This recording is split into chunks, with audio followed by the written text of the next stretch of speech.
இந்த நிகழ்ச்சியை உங்களுக்கு வழங்குபவர் அம்மா ஹெர்பல் ஹேர் ஆயில்.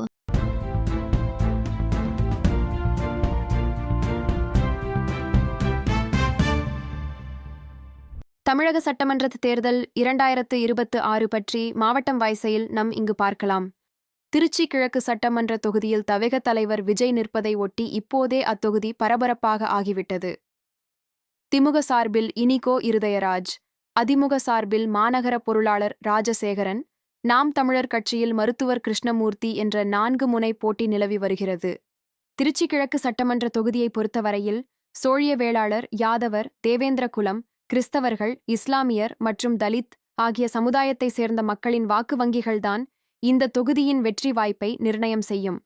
ஆனால் உண்மை நிலவரம் என்னவென்றால், கடந்த சட்டமன்ற தேர்தல்களிலும் அதிமுகதான் வெற்றி பெற்றது. திமுகவிற்கு சாதகமான தொகுதின்னு கூற முடியாது, அதிமுகவிற்கு சாதகமான தொகுதின்னு கூற முடியாது. ஏன் என்றால், சிறுபான்மை மக்களின் பெரும்பாலான வாக்குகள் அதிமுகவுக்கு கிடைக்காது. காரணம் பாஜக கூட்டணிதான்.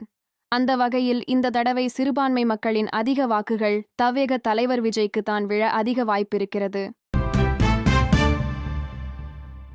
திருச்சி கிழக்கை பொறுத்த வகையில் அதிக எண்ணிக்கையில் உள்ள இளைஞர்கள் மற்றும் பெண்கள் வாக்குகள் தொகுதியில் உள்ள மற்ற அமைப்புகளின் வாக்குகள் என விஜய்க்கு சாதகமாக அமையலாம்.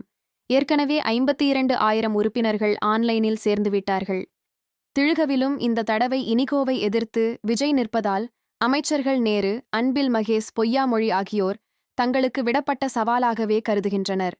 கருத்து வேறுபாடுகளை மறந்து இனிகோ இருதயராஜ் ஜெயிக்க அவர்களும் களத்தில் இறங்கி வேலை செய்கிறார்கள். பூத் கமிட்டி மூலமாக வாக்காளர்கள் செல்போன் எண்களும் வாங்கப்படுகிறது என்ற தகவல். விஜய் மக்கள் இயக்க முன்னாள் மாவட்ட தலைவர் R.K. ராஜா தலைமையிலான விஜய் தொண்டர்கள் விஜய் ஜெயிக்க வேண்டி சர்வமத பிரச்சாரத்தை நத்தர்சா பள்ளிவாசல், சகாய மாதா சர்ச் மற்றும் மலைக்கோட்டை விநாயகர் கோவில் என பகுதிகளில் தொடங்கிவிட்டனர். இந்த ராஜாதான் திருச்சி கிழக்கில் விஜய் நிற்க வேண்டும் என்று விருப்பமனு கொடுத்தது என்பது குறிப்பிடத்தக்கது. விசில் சத்தம் அதிகமாக இருக்கும் தொகுதி.